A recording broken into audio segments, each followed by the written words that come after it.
কিরে মামা, ঘটনা কি সত্যি রে?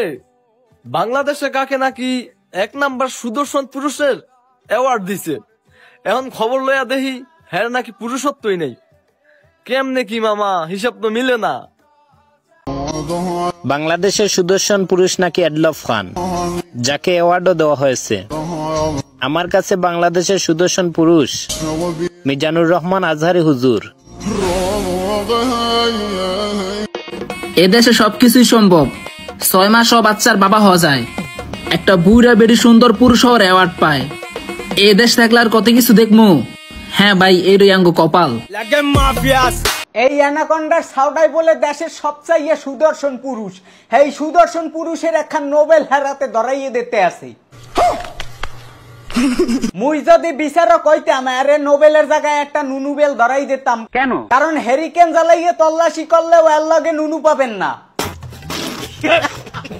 দুর্নইটা কমে গেছে, একটাবার চিন্তা হরেন। আরে দেখতেই লাগে সোমালিয়ান জলদস্যুর মতো।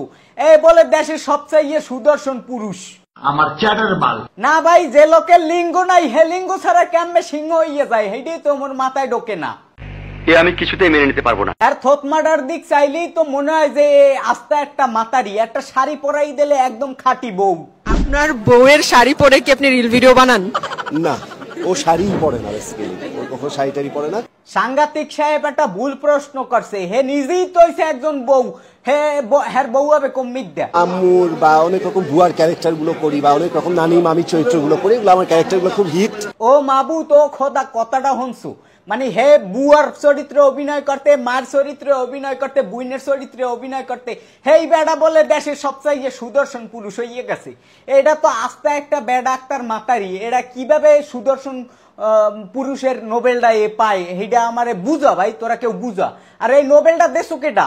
হ্যারে কইতে আসি, তুই দরকার হয় আরে বাড়ি চালান দে, মানে এর আগা মুড়ে সব আতাইয়ে দেখ। এর লগে যদি টুনটুনি পাও, হেলে আমি বিচারকের পাও ধরে ক্ষমা চামু। অত্যন্ত উত্তম প্রস্তাব দেশ। আপনারা যারা কন্টেন্ট ক্রিয়েশন শুরু করতে চাচ্ছেন অথবা অনলাইনে বিজনেস করতে চাচ্ছেন, তারা চাইলে আমার কাছ থেকে অ্যাক্টিভ ফেসবুক পেজ নিতে পারেন। ফেসবুক পেজ নিতে স্ক্রিনে দেওয়া হোয়াটসঅ্যাপ নাম্বার যোগাযোগ করেন। অনেক দাম কত, এটা কি মাইনা নেওয়া যায়? দেশের সবথেকে সুদর্শন পুরুষ নাকি হ্যাঁ হইল যে কোনো পুরুষই না। মানে আমরা পুরুষরা সব জায়গায় অবহেলিত। অন্তত ভাবছিলাম যে আমরা পুরুষ হওয়ার ক্ষেত্রে একটা সম্মান পাবো না, এই জায়গায় আমরা অবহেলিত। ভাই ও যদি পুরুষ হয় তাহলে আমরা কি?